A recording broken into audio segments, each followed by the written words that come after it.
How to Love an Animal to Death by Casual Geographic. Let's dive on in. This is the exact moment right before a sea lion grabbed and dragged a little girl off a fisherman's wharf off British Columbia. Thankfully, she was immediately rescued and mostly unharmed, but given a small parting gift of a small superficial bite wound and a trip to the hospital to be treated for seal finger, which surely wasn't fun. This situation turned out a lot better than it could have been, but it's only a symptom of a much larger problem. This is the skull of a polar bear, the largest land predator on Earth, and an instant health bar above your head when you see one. This is the skull of the mercifully extinct short-faced bear, and this is the skull of a spotted hyena, a predatory laugh track with jaws that can chew through an elephant's leg. Nobody with people that actually care about them would ever walk willingly into the strike range of one of these animals. The problem is I lied. That is not a bear. That is the internal headpiece of a stellar sea lion. Here's a quick video for the uninitiated. No respectable parent would ever allow their child anywhere near these wild predators. Yet there's an asinine number that'll not just walk up to these, they'll seemingly offer their children to a predator in a way that should put you in a PDF doc. Asa 9, Asa 10. Oh shit. And that's Asa 20. Even in this video, the sea lion literally lunges within inches of the little girl. Yet no one gains a sense of urgency until it triggers an Amber Alert. Moral of the story, treat sea lions the way you would a grizzly bear, because if you look at the skull, they're already halfway there. Sea lions got their name for one main reason. But you see, sea lions be lying and actually lie on the dog side of Order Carnivora. They're essentially ocean doggos. Right there next to the bears of Ursidae and the weasel crashouts mustelids. Beach bears have decided to do the land thing part-time. Think of that every time someone calls one a sea puppy. They give bear in the face and bear in the waist, and I'm talking about their diet. Don't think they only eat fish, they'll straight up run down penguins. They'll unscrew the heads off of seagulls like bottle caps, I've seen them do it. They'll Holy shit. rip the throats out of sharks and eat them. Don't think that relationship is one-sided. There's whatever disrespect is this picture, and they'll even resort to flipper friendly fire, as South American sea lions have mauled and eaten baby elephant seals, and some adult Holy fuck. elephant seals will stalk and eat baby sea lions, and there's even seals that will eat other seals. And the same way you have land bears pulling up for a piece of our garbage, in some places like Chile, you have sea lions spawning at fish markets for free eats. And if you live here, a panhandling pinniped is as common to you as a deer, fox, or raccoon. But this can also lead to turf wars between the city's slicking sea lions and packs of stray dogs already living there. Y'all call them sea dogs, maybe y'all need to see them next to dogs to realize Gulf grizzlies are not a joke. Nobody realizes how big sea lions are until it's time to realize how big sea lions are. Stellar sea lions are furry flippered boulders that can get to 9 feet and over 2,000 pounds of pinniped. But Fuck. even the more common California sea lion can hump Oh, yo, you know that dude was heavy. You know, he squished that chick. you at over 800 pounds of blubber. Now, this isn't to demonize them. They are wild carnivores that actually don't have a reputation for being super aggressive. Unless you run into a hallucinating sea lion. That nightmare situation is the work of toxic algae blooms, the red tide, aka the Pacific's period.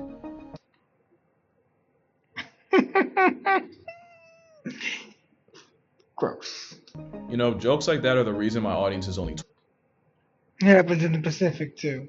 It happens more than the Pacific too. 20% female. The problem is the toxic algae is eaten by small fish, and the small fish are then eaten by sea lions, meaning the sea bears bioaccumulate a neurotoxin that can lead to domoic acid toxicosis, which essentially turns them into zombies. Poisoned sea lions can suffer seizures and severe lethargy, but can also become wildly, almost rabidly aggressive. Girl, if you don't stand up. One man was surfing when an intoxicated sea lion jumped him and dragged him off his board. From the way he would describe the attack, you'd swear the sea lion was possessed by a demon. Sea lion almost had him lying under the sea permanently. Now, this isn't to make you hate or fear sea lion. Well, actually, yeah, it is a little. Yeah, healthy fear, you know? Because this video proves two things. One, as a society, we are not afraid of sea lions enough. And two, I gotta re-examine my personal biases. I've known about this video for years, and for years I assumed it took place somewhere in South America, like Uruguay. Shout out to Uruguay. This was in San Diego.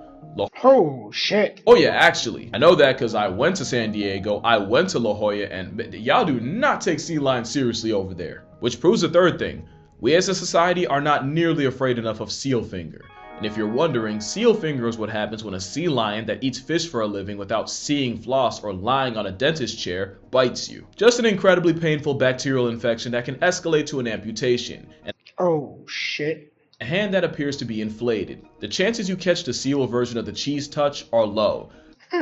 The cheese touch. Oh my god. But everyone here is effing around on the doorstep of finding out, like this girl almost did. You never want to get got, but if you do, the incubation period of only a few days means you best get treatment soon. Waiting too long can be the difference between a cool scar with a story to tell and being a finger short on a handshake. I wouldn't know, I've never been mauled by a sea lion. I did get bitten by a squirrel as a kid though. To be fair, it was not the squirrel's fault. Either way, you can probably relate to putting off doctor's appointments longer than you should, and I would know. These dunks came at a price, and it's that I've seen the inside of more physical therapy clinics than gyms. Somehow I'm still not done. The longer I live, the more I understand this man right here. That's why it's pretty cool to have ZocDoc sponsoring this video. ZocDoc's a free website that lets you search and compare. I'm still not done. The longer I live, the more I understand. Jersey City stabbing victim tells cops he'll handle the situation and stand himself. Understand this man. Yo. Yeah. It'd be like that. Like, nah. I mean, in truth, what is it? You need like either rubbing alcohol or high proof liquor, a lighter and a knife, and you could like seal your fucking wound up. Not medical advice, by the way, not medical advice. Right here. That's why it's pretty cool to have ZocDoc sponsoring this video. ZocDoc's a free website that lets you search and compare in-network doctors, read actual human patient reviews, and see actual up-to-date appointments, basically making that small but very annoying aspect of being an adult easier. I do appreciate that you could book online without having to run the gauntlet of phone tag, because that was taking years off my life. They also have 150,000 providers across hundreds of different specialties. Like calves. Now, what a deadbeat body part. Cows pop one out in 9 months. I can't heal mine after 1 year. That's a load of cow. Also, you can usually find appointments within 24 to 72 hours, sometimes even same day, which again, really wish I had that a couple years ago. Probably wouldn't have walked around with a torn ACL for 2 years. I'm not exactly happy about having to constantly book appointments, but the only way through it is to do it, and ZocDoc does go a long way in making the most tedious part of making appointments easier. And if you'd also like to lower your mental barrier of entry, you can hit the link in the description or go to ZocDoc.com/casualgeographic. Shout out to ZocDoc for sponsoring this video and for making taking care of your health that much easier. There is an even easier way though, because not doing this would have cost you absolutely nothing. Instead, you're negotiating custody with a wild carnivore. Now, mentioning their size, eyes, and predatory pastimes wasn't to make you hate them, but if you ignore that, you might be one of those people guilty of loving them to death. There are no absolutes in nature. Calling a wild apex predator a sea puppy can be just as damaging as dropping jaws on them. And I don't think there's a single predator that gets sea puppied more than an animal literally named lion. I don't think people realize how terrifying it is to get jumped by a mob of sea lions, especially in the water. But the problem isn't the sea lions, it's the people. Like I said, I just went to La Jolla in San Diego. I could not believe the lack of respect for a predator. People senselessly swarming them, completely crowding them, and even just barely being run over by them. Pause it. If an animal with sea in its name charges you, I do not think retreating into the water is the best use of your mental faculties. No, that's probably where it has the home field advantage. This was an insane image. One, because I like swimming, but I don't think I'm as good a swimmer as this thing. I feel like this thing would mog me in the water. And then that might be the one time where like I have the advantage on land. do not think these people just barely will realize they are within striking range of an animal that could literally drown them. But more importantly too, this is only going to get sea lions killed. San Diego has arguably the best weather in America, with beaches that rank pretty high up too. It's the perfect nursery for hauled out sea lions, who have their pupping season from mid-May through October, with many pups being born in June. One mother recently went viral for birthing twins, which is incredibly, never seen before in the wild, rare. The problem is that pupping season also coincides with the peak of tourist seasons, and it's usually tourists that you'll see harassing locals. And this has had devastating consequences. Just this year, out of the 20 sea lion pups born at La Jolla Cove, 9 have already died, with many showing signs of starvation due to abandonment. When people crowd a mother sea lion for pictures, it doesn't just cause unnecessary stress to an animal that should be at rest. It can force the mother into a decision. either stay in a stressful, potentially life-threatening situation, or bail on her baby. It sounds messed up, but in an evolutionary sense, you can No, yeah.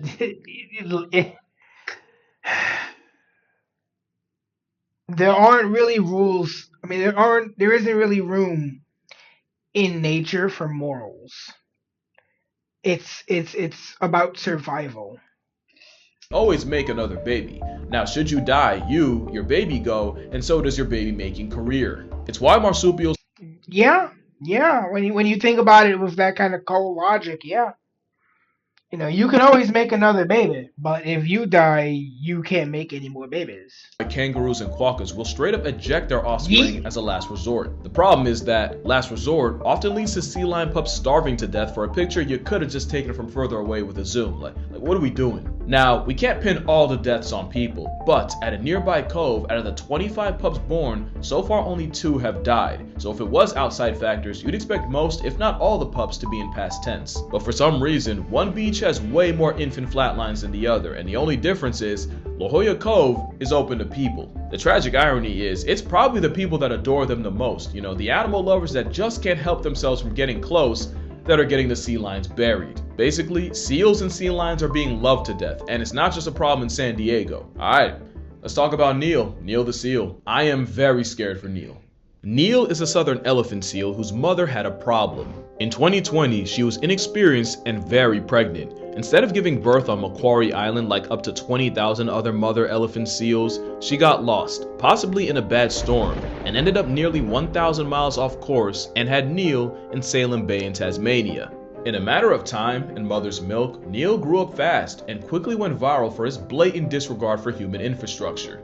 Neil was a flesh torpedo-shaped disrespect to his surroundings, whether it was by galumphing into oncoming traffic or asserting his dominance on a traffic cone. Neil was an ungovernable menace to society that everyone loved. He was basically on a first-name basis with an entire town. That's how Tasmania became the only place where a legitimate excuse to miss work was a 1,300-pound Neil sleeping in front of your car. Neil blew up, in weight, but in clout too, flexing a fan page almost 3 times the population of Tasmania. Neil had messed around and become a national treasure in a place he wasn't supposed to be in, and that would be a problem, one that would come down to the very nature of elephant seals. Southern elephant seals, like many pinnipeds, have strong sight fidelity. Like turtles, they show up to the same beach year after year, so even though they spend up to 10 months at sea, where they'll haul out on land is always a guarantee. But with Neil born in Tasmania, instead of an island like Macquarie, his instinctual GPS would always bring him closer to people than seals. Even if they tried relocating several tons of testosterone, eventually he'd just spawn back in like a homing pigeon. Hold on, I'll be back. Okay, we're back. Which leads to the second problem. Southern elephant seals aren't just the biggest seals, they're by far the tankiest carnivorans. The stellar sea lions from before can weigh 2,500 pounds. Jeez. The walruses can peak at That's like a car. 4,000, but a peak elephant seal can break the scales at nearly 9,000 pounds. Males use that bulk to get into violently bloody sledgehammer matches for females, which makes Neil's Neilness make sense. Neil is only a fraction of his final form, and he's only going to get bigger. For now, Neil's gone back to the sea, but eventually, he'll come back as a Beachmaster level bull, and with him, so will the chances someone's human curiosity gets them turned into a chalk outline. And in a story you've heard before, the moment it happens, Neil will be a dead seal. Yeah, unfortunately. To be fair, Tasmanian officials insist that euthanasia is not the move, and there have even been petitions signed against it. But the more people willfully come into contact with Neil, the higher the chances someone ends up loving Neil to death. It wouldn't be the first time. And that's the thing, they're so damn cute. We've played these games before, and it ended with an execution. Meet Freya. Freya was another anomaly. Instead of living in the Arctic Circle with her own kind, somehow the walrus had ended up hundreds of miles away, seen frequenting the coasts of Sweden, Denmark, Germany, and the Netherlands as early as 2019. There's no way to tell how a walrus wound up there. Some say climate change, but also walruses have the habit of waking up in the weirdest places. Either way, Freya became a staple, and by 2021 she was named after the Norse goddess of love and beauty. By summer 2022, she arrived in Oslofjord, Norway, where her habit of sunbathing on and sometimes sinking boats made her as famous as a walrus could be. It was like Norway had their own Selkie, and Miss Freya easily became a national celebrity. With all the attention, people started coming in from all over to see Freya, often getting close enough to audition for a Darwin Award. Reminder that walruses are tusked blubber-backed units that can make polar bears pump fake, and Freya herself weighed about as much as a Cape buffalo. That didn't stop people from getting within tusk range, and Freya didn't make it any easier, as she'd gotten comfortable enough with people to start actively approaching them. Walruses are hyper-intelligent and highly social, and instead of being part of a herd hundreds of thousands strong, Freya was left to seek out humans. Seeing where this could go, the Norwegian Directorate of Fisheries issued out several warnings, but of course, we wouldn't be talking about it if they'd listened. It didn't get better, in fact, somehow it got worse.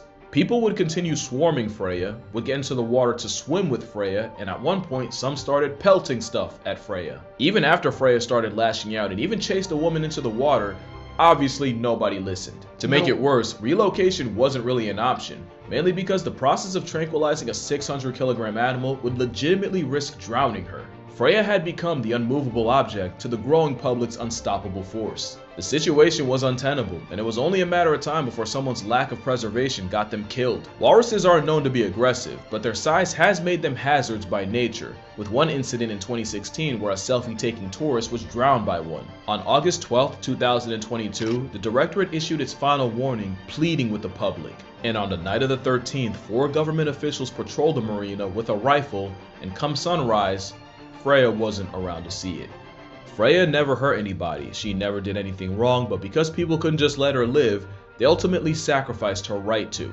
Freya had been loved to death, and the worst thing she ever did was trust people. Because like I always say, the worst thing an animal can do is lose its fear of humans. One seal lost its entire existence because of it. The last Caribbean monk seal was seen in 1952. Before that, they existed in populations as large as 300,000. So what happened? Well, when Columbus and friends touched down on the island of Alto Velo, they were met with a horde of seals that showed zero fear towards them. They immediately butchered 8 on sight, starting the disturbing trend of hunters using the seal's nature against it. The Caribbean monk seal's tragic lack of a flight response meant poachers could just walk right up to them and take their lives with no effort. The seal's docile nature got abused, and they were I hate people. I really fucking do hate people sometimes. seemingly wiped out before conservation could even get the chance. Which brings us back to San Diego, where they're somehow recycling the same script of getting way too close to a wild predator. But as an outsider from the opposite coast, there was some lore I was not aware of. In 1931, philanthropist Ellen Browning Scripps sought to create a small sheltered beach where children could play and swim in the waves while safe from the infamous Pacific Rip Currents. The issue started when the children's pool of La Jolla became a sanctuary, not for kids, but for resting harbor seals who started having pups there. By 2009, there were 200-something seals, and San Diego started closing down the beaches temporarily during their pupping season. That pissed a lot of people off. The beach was made for kids. People had grown up playing on that beach, and to be fair, they were there first. It was their right. That was the kind of stuff people were saying. Along with lobbying for the city council to remove the seals. Just for the record, the children's pool is down in South La Jolla. That's the one harboring seals. La Jolla Cove, the one from this video, that's the one with the sea lions. 2 different areas that people will mix up while double dipping the same argument. Either way, it's led to a complicated conflict between a city and its sea lions. On paper, the Marine Mammal Protection Act gives sea lions and the like diplomatic immunity, making it illegal to move, malice, or otherwise molest the mammals. The catch is, local park rangers can't enforce a federal protection act. They technically can fine people for the following, but a lot of park rangers are strongly encouraged not to. The most they can do is yell at adult toddlers. Also, there are signs, but signs are as useful as a bicycle to a fish when 20% of the population is illiterate, and even more pretend to be. So La Jolla clearly has a crowd control problem, and tourists going tourists, but the California Coastal Act means San Diego is legally required to keep all public beaches open. The locals can be just as difficult, as it's many of the long-time residents, especially those in the swim club, that have pushed for the city to remove the sea lions. Probably because living in La Jolla long enough guarantees that you've been mobbed by a pride of sea lions at least once. That and the smell. To be fair, as someone who's been to La Jolla, you smell the cove 10 minutes before you get to the cove. I don't know if it was the pelicans or the sea lions, but it's definitely the kind of smell you taste in your eyes. It's so offensive that the city revealed plans to spray an odor abatement on the cliffs to reduce the smell. Yeah, they want to deodorize nature. I hope that sounds as ridiculous as it felt to say. And while no one will argue that it smells like a pelican porta potty, many have argued the possible implications for the animals. So you see how it's a bunch of bureaucratic bullshit and infectious entitlement with sea lions being caught in the middle. But don't get it twisted, sea lions do have an ally, and there are plenty of locals that have made it their mission to safeguard the seals. One of them helped me with this video, and shout out to mermaidmorgan.la Jolla for giving me insight that I just would not have had as an outsider. Thanks to her, I was even able to sit in on a coastal commission meeting where I got to see everyday people advocating and giving their voice for those that don't have one. I also found that budget cuts eliminated 52 positions from the Parks and Recreations Department, including rangers. So people do care, it's just that they're not getting the support. So what can you watching this, hello, hi, what can you do? Well, the Sierra Club, this isn't sponsored by the way, but the Sierra Club of San Diego is the largest grassroots environmental activist group in the country, and a big part of their MO is protecting the sea lions. I'm going to be donating to them, link in the description if you'd like to as well. You can also use their link to contact higher ups in San Diego to further apply pressure. And if you're a local, bring back public shaming. If you see someone next to a sea lion, you 100% have my blessing to be annoying about it. And if you can't do that, snitch. I'm serious, there's numbers you can call, and sea lions don't have phones. It's not just for the sea lions, it's for Freya, for Neil, and for the seals we aren't getting back. But yeah, that's gonna do it for this video. YouTube usually doesn't like when I make these kind of videos, so if this video can get to 160,000 likes, I'll post the real reason I went to San Diego. Yeah, foreshadowing. But other than that, drink water, hug your mother, touch grass, hug your father. Remember, your camera has a zoom on it. You're allowed to use it. And I'ma see y'all in the next one. You know, they're so cute though.